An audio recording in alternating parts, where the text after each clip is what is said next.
You read the title of this video, now let me explain myself. For anyone that's followed me for any length of time, you'll know that I've been looking forward to Blazing Strike. When it was first announced, the fighting game landscape was very different than it is today. Many older players felt like the genre was abandoning them in hopes of chasing newer audiences. Then came along the Kickstarter for Blazing Strike with its more retro look and being open about the older fighters it was taking inspiration from. This was during a period of quiet from the smaller fighting game spaces. The age of quirky Dojin and Mugen fighters had largely come and gone, and the indie fighter renaissance we're seeing today had yet to kick off. Blazing Strike seemed like both a spark in a smaller space and a handout to an older crowd. But as the delays piled up and new information about the game became sparse, fans were left very confused as to if we would ever see this game come to fruition. This would go on for quite a long time, to the point where I made a video about it earlier this year, breaking down what we knew and what the future of the game might hold. While I was pretty pessimistic about a few things in that video, I also tried to make one thing very clear. I was excited for the day that Blazing Strike would actually release. I wanted to see the game do well. And while new news was often met with skepticism given the game's history, Axis would finally stamp a release date on Blazing Strike late in the summer, and if you're watching this video on the day it's uploaded, that day is today. Lucky for me, my regular showings of interest in the game combined with this channel having a decent sized audience landed me a review copy of the game, which I greatly appreciate and wouldn't have been able to earn without you the viewer, so a big thank you to all of you who support this channel, leave comments, etc. This is just more proof that we're getting somewhere with this channel, and that somewhere, for the time being, is back on track. So why do I view Blazing Strike as a rough draft, as the title says? In playing the game for the past 7 days, I feel like I've gotten a good fix of what it has to offer. So let's start by looking at its mechanics. On a mechanical level, Blazing Strike is incredibly confusing. Not in that it's any more complex than other fighting games, but in that, conceptually, it feels like it's burning the candle at both ends by trying to be, in its own words, classic meets modern.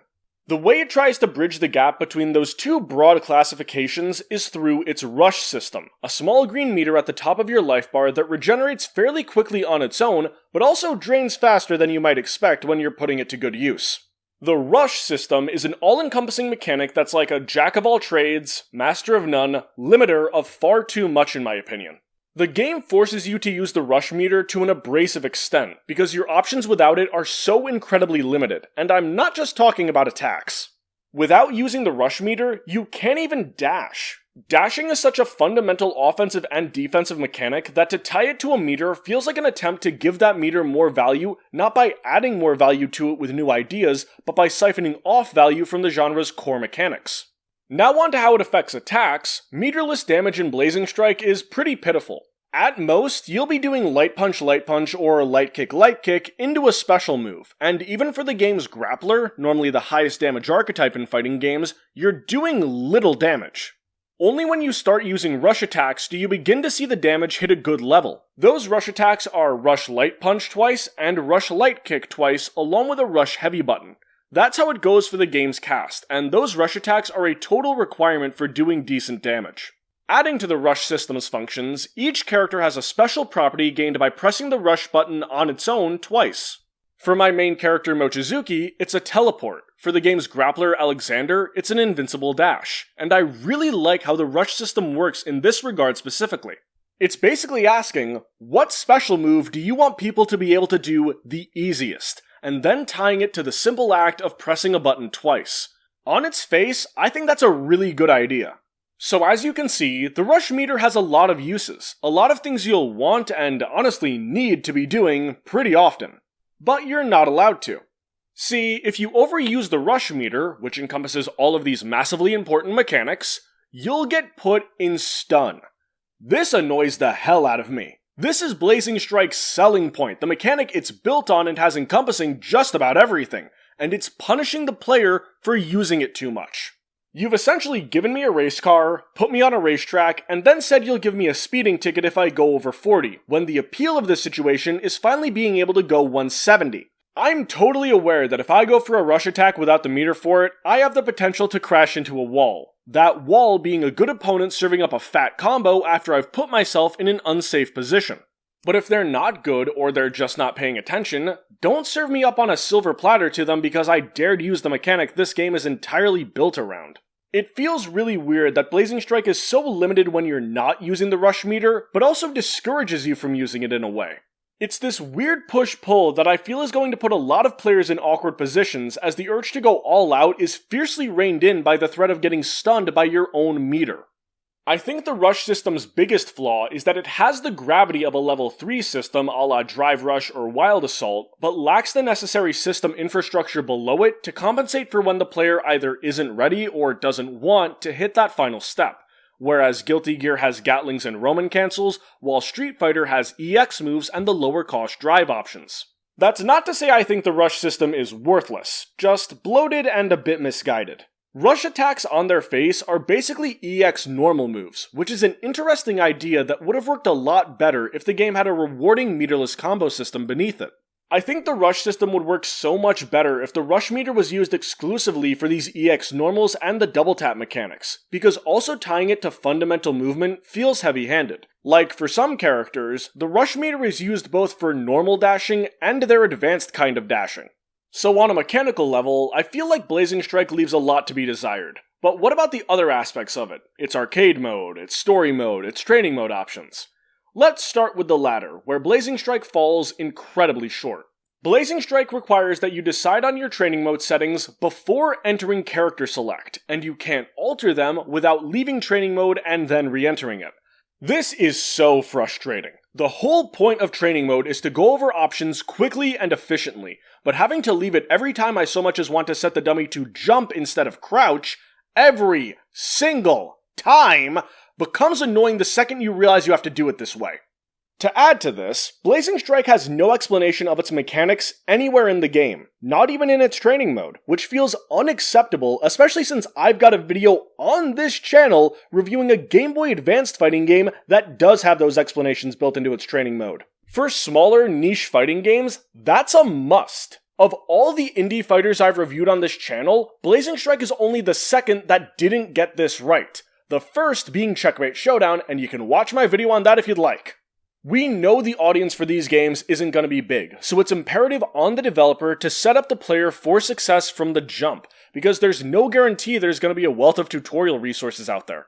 So yeah, that's the training mode, a complete frustration. Now onto the arcade mode, which feels like it's still in beta.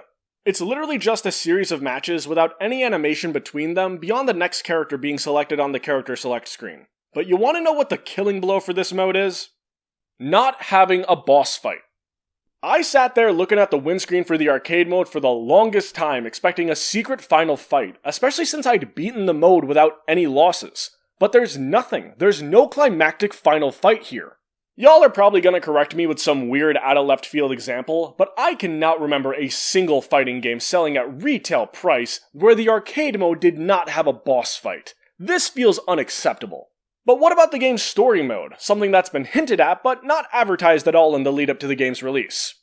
Well, now I understand why. Regardless of what you think of Blazing Strike's actual story, there's one fundamental flaw with it. It doesn't save between acts.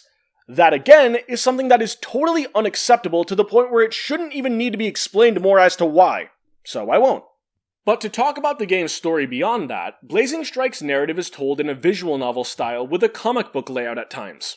The art is very good, but it gets undercut so significantly by the speech bubbles using this very bland font that immediately stands out as a cut in quality in comparison to the art it's supposed to be complementing.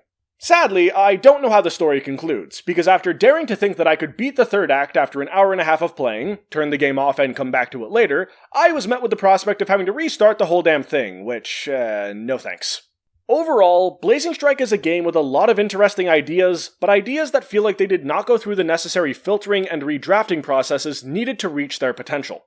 At a price tag of $40, I cannot recommend that you buy a rough draft. This holds especially true in a time where we are seeing so many other fighting games across the pricing spectrum that are releasing in much better states, both from AAA devs and indie devs. In its current state, Blazing Strike is just not good enough to be a full-release fighting game.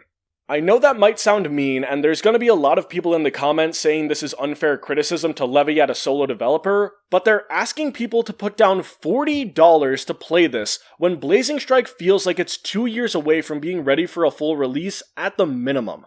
But that doesn't mean I think Blazing Strike is a lost cause, by any means. How many other fighting games can we think of that released in rough states and then got considerably better over time with patches and adjustments to their systems? I think what's seriously working against Blazing Strike is that it's a smaller game releasing at a higher price point. It doesn't have the luxury of a Tekken or a Street Fighter to where people will just buy the game on instinct and then stick with them until they get improved. Nor does it have the luxury of the indie fighters in the $5 to $20 bracket to where people can just buy them for a small amount and then progressively come back to them when new updates come out to improve things.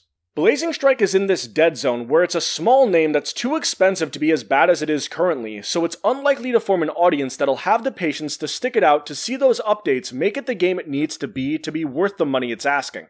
Given that Blazing Strike's developer has already revealed its first of 2 free upcoming DLC characters, it makes me hopeful that in time the game will get the upgrades it needs to reach its full potential. I genuinely do hope that one day I'll be gushing over how you need to be playing Blazing Strike, Hyper Rush Pitchfork Unleashed 185% edition in the same way I shill Guilty Gear X2 Accent Core Plus R today. It's not there yet, but here's hoping.